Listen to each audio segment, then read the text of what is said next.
This is Cedric Hardwicke. Welcome to Adventure in Freedom.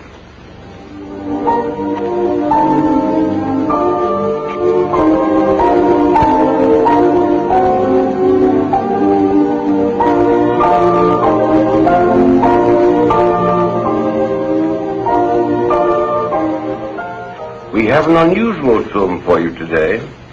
It is produced by the Norwegian government and represents an adventure in freedom made possible by the combined efforts of the Joint Distribution Committee, an agency of the United Jewish Appeal, and the country of Norway.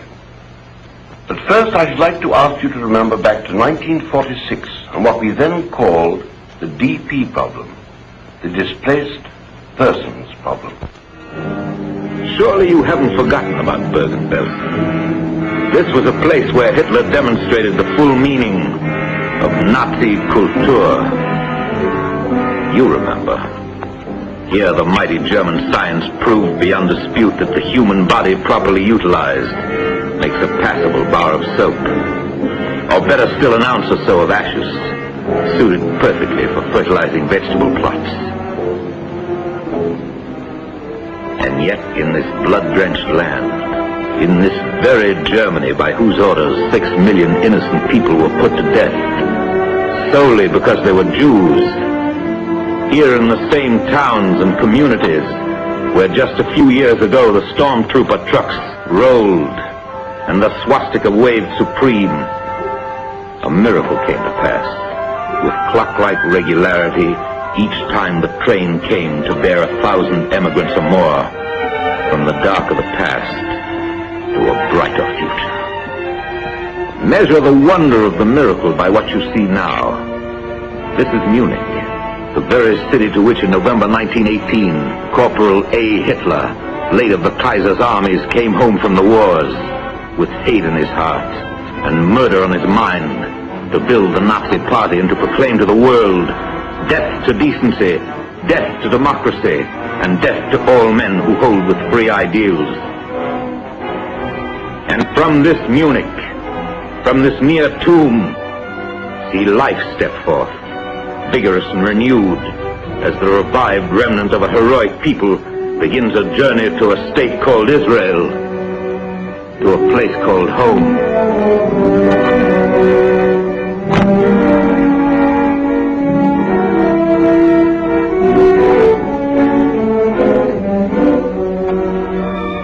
How did the miracle happen? You have a right to ask the question. How did it come about that here, where Hitler decreed the end, the new beginning should also be made? The answer is important. In the triumphs of the good cause, free men find strength. But let the answer wait a little while longer. There are other great events which need to be reported. That was how it was at the end of World War II, when 250,000 Jewish displaced persons emerged from the Nazi concentration camps or from wartime hiding and poured into the American zones of occupation. By 1952, most of these DPs had gone to Israel, to this country and to other democracies, but not all. Many were very ill, so handicapped they did not believe that they could start a new life in a new land.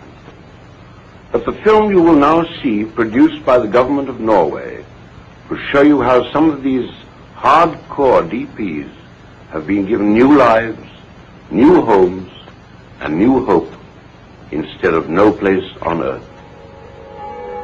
In this small Bavarian village in South Germany, people have resumed their normal lives. Shops are well stocked. The daily life of the village is undisturbed. Villagers can enjoy the quiet beauty of their surroundings. They can sit under the linden trees and drink the good Bavarian beer from enormous glasses. Life is not much different than before the war, or for that matter, before Hitler. A mile away is another community. This is rather different. Here live the people who survived the concentration camps. Here are the people who have nothing to do because they are not wanted. These are the hardcore DPs, the DPs who are maimed or ill. Those who after years of suffering and brutality were left with scars on their lungs or their minds or their bodies. those who would just be a charge on the community, the ones who were too old to work. Some are young and well, but have a history of tuberculosis. Of course, they're no longer behind barbed wire. They're free to come and go as they please. But how free are you when there's nowhere to go? You need a job.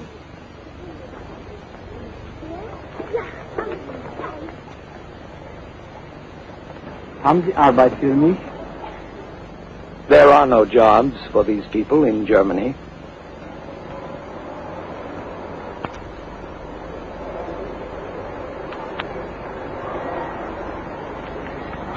Haben Sie Arbeit für mich? Nein.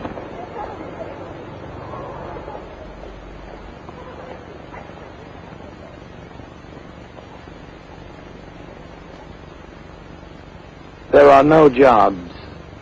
There is only the camp.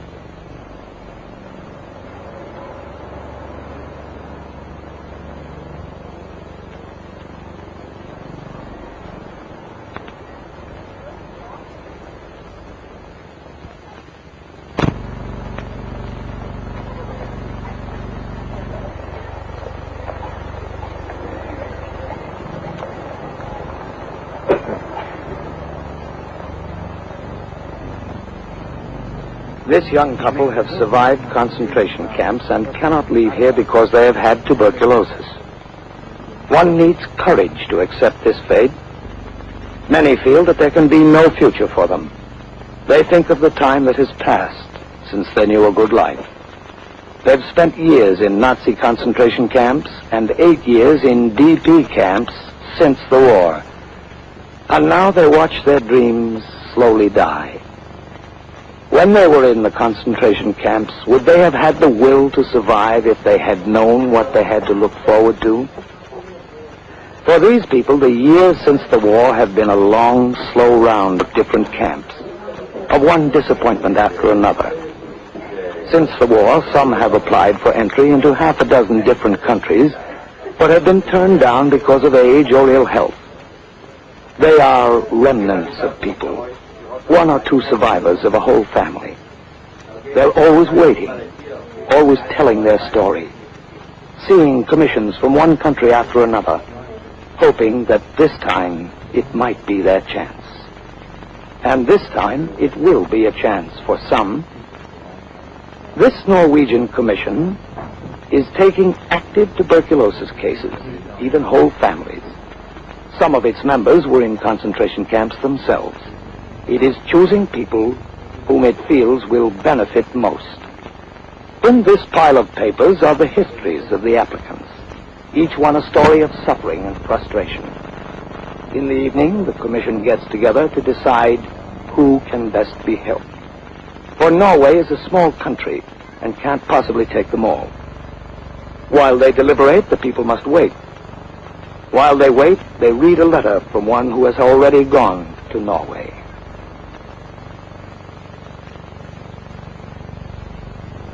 It tells of how this woman came to this small Norwegian town with her husband and 2 children, and that she was the only one who was healthy. The other 3 had tuberculosis. To have her husband and children all suffering from tuberculosis and to be alone in a strange country was not easy for her.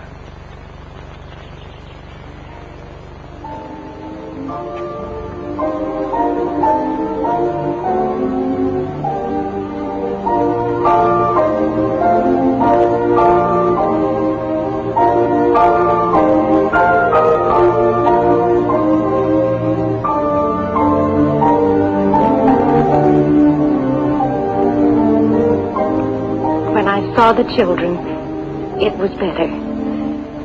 The nurses used to bring them to us, so that for a little while we could be one family again. For a long time I had to keep my faith. I had to remember that others had faith in us. 3 out of 4 of us with tuberculosis, and yet they brought us to Norway and looked after us.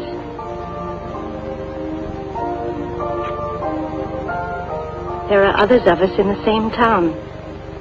One DP family has a small boy who is a real Norwegian schoolboy already. I like to think that soon my children can have a normal life like this, too.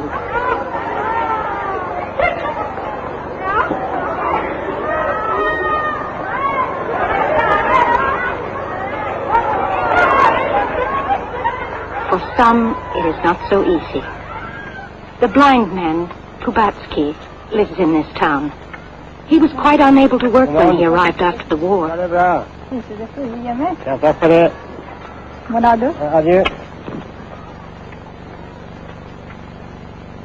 There seemed no place for him until he found his work with others who needed help. Working with these children who have had poliomyelitis, he has found an occupation which is satisfying and worthwhile. He can feel useful and important and wanted. This is a new life for him after the camps in Germany where life had no meaning. As he senses these children's limbs gaining new life, so he begins to sense his own recovery. Not of his sight, but of his faith in himself. The children understand this, for there is a bond between them in their handicaps. So behind Kubatsky's blind eyes, a new world is forming, a world in which there is hope and confidence. And I have hope too. For today, I start a new life. What I've told you is in the past now. Today, my family are leaving the hospital, and I'm waiting to meet them, and we will all be together again. Norway's faith that given a chance this family could be rehabilitated was well justified. 2 years ago, things seemed pretty hopeless for them. The father and 2 children had tuberculosis. They had no country, no work. They were typical of many DPs classed as hardcore, as unacceptable. The people no country would take. Except for the Joint Distribution Committee and its program of rehabilitation for the hardcore cases, they would have wasted their lives away in idleness and frustration. They would have had no future and no hope of a future. They would have been condemned to the hopelessness of the DP camps. Condemned, as many still are, to waiting for something to happen. Condemned to the endless talk, to useless, wasted lives. These are the people who are left behind. They look pretty much like the people you and I know. There doesn't seem much reason why this should be the best that life can offer them. Unless they get a chance, this is how they will spend their lives, and this is how their children will grow up. Why? Because 10 years ago or more, they were herded into cattle trucks and taken to concentration camps. Now are they to receive the ultimate insult of being told that they are useless, that they're not wanted, or are they to be given the chance of a new life? This is Cedric Hardwicke again. You have just seen No Place on Earth, an adventure in freedom made possible by the cooperation of the Joint Distribution Committee, an agency of the United Jewish Appeal, and the Norwegian government. In short, you have seen how your support of the United Jewish Appeal has helped resettle victims of Nazism in one hospitable country. But your help is still needed overseas, for there are many hardcore DPs who hope for the future, who still search for a place on earth, and can only reach that place, whether it be Norway, Israel, or other lands, through your continued support of the United Jewish Appeal through your local campaign. Goodbye, and be with us again when we bring you another adventure in freedom.